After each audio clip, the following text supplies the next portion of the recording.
हीरे के बारे में हमेशा ये चर्चा होती है कि भारत से इसे इंग्लैंड ले जाया गया और इस पर कब्जा कर लिया गया।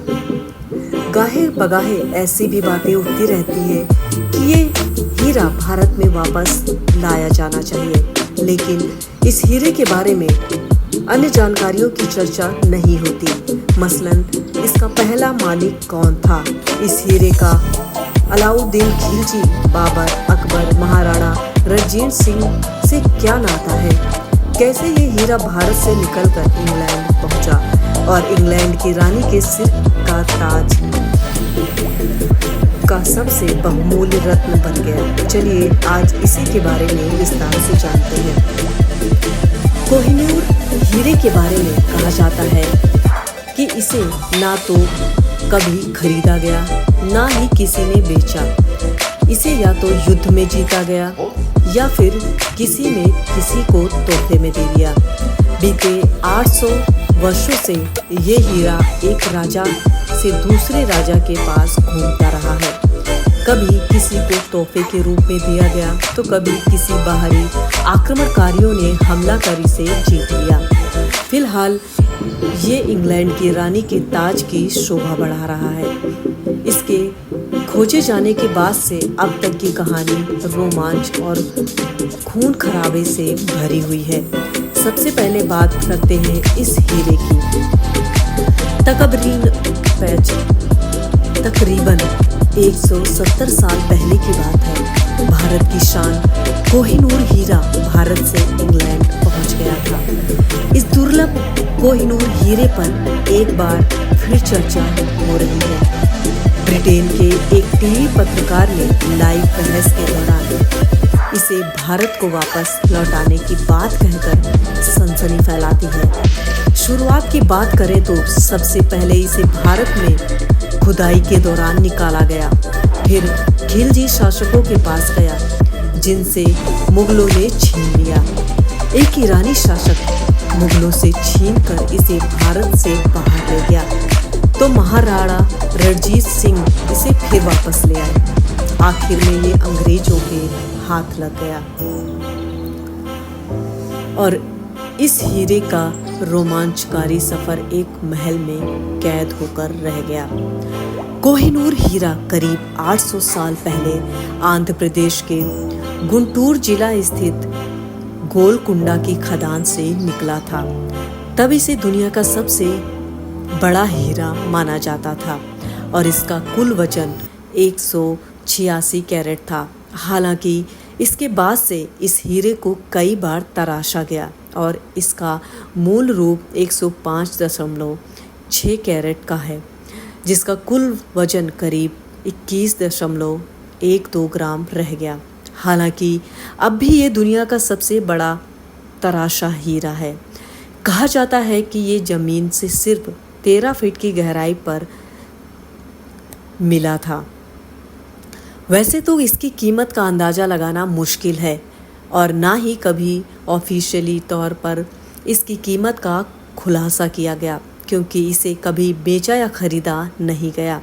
हालांकि अनऑफिशियल तौर पर इस हीरे का आकलन करीब $1 अरब यानी 8,000 करोड़ रुपए की कीमत के आसपास है। ये कीमत दुनिया के किसी भी हीरे की कीमत से कहीं ज़्यादा है। गोलकुंडा की खदान से निकलने के बाद इस हीरे के पहले मालिक काकतीय राजवंश थे। कहा जाता है कि काकतीय राजवंश ने इस हीरे को अपनी कुलदेवी भद्रकाली की बाईं आंख में लगाया था। 14वीं शताब्दी में अलाउद्दीन खिलजी ने इस हीरे को काकतीय से लूट लिया।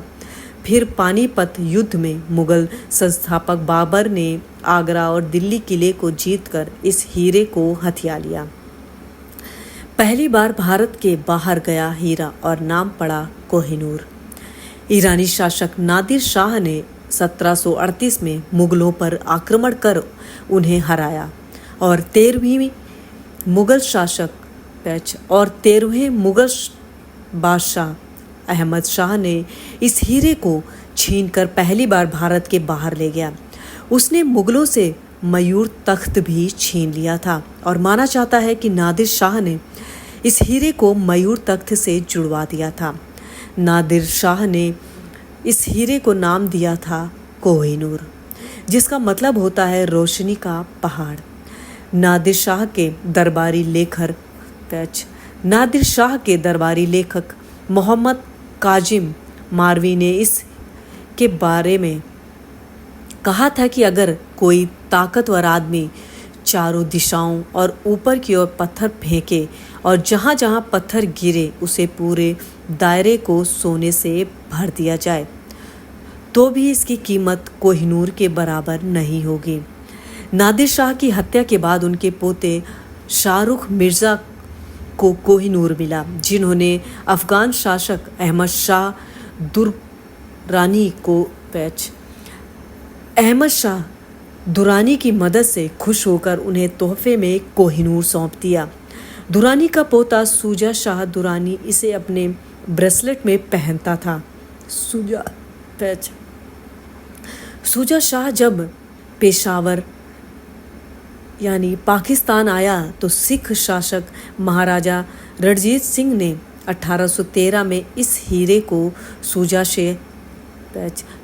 शाह से हथिया लिया और कोहिनूर एक बार फिर भारत में आ गया। हालांकि रणजीत सिंह ने इसके बदले सूजा को 1.25 लाख रुपए दिए थे।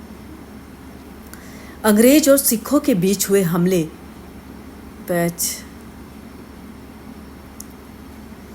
अंग्रेज और सिखों के बीच हुए पहले युद्ध में हार के बाद गुलाब सिंह को जम्मू कश्मीर का पहला राजा नियुक्त किया गया था।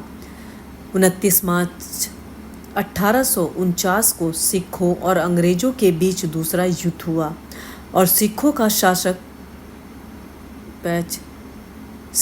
शासन खत्म हो गया। महाराजा की अन्य संपत्तियों के साथ ही कोहिनूर को भी क्वीन विक्टोरिया को सौंप दिया गया। फिर इसे 1850 में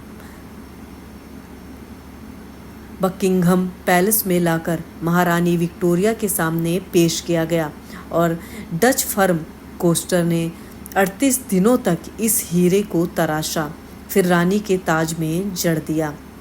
1947 में देश के आज़ाद होने के बाद से ही भारत इस दुर्लभ हीरे पर अपना दावा करता रहा है और ब्रिटेन से इसे वापस मांग रहा। भारत ही नहीं, इस हीरे पर पाकिस्तान, अफगानिस्तान और तालिबान भी अपना दावा कर रहे हैं। साल 2000 में भारतीय संसद ने कोहिनूर वापस लाने की फिर कोशिश की, जिस पर अंग्रेज अधिकारियों ने कहा कि इस हीरे पर कई देश अपना दावा कर रहे हैं, ऐसे में इसके असली मालिक की पहचान करना संभव नहीं है, लिहाजा इसे ब्रिटेन में ही रखा जाए। ब्रिटेन ये भी दावा करता है कि उसने कानूनी तौर पर इस हीरे को हासिल किया है। लाहौर की आखिरी संधि में इसे अंग्रेजों को सौंपे जाने का जिक्र है। फिलहाल मोदी सरकार भी इस हीरे को वापस लाने की पूरी कोशिश कर रही है।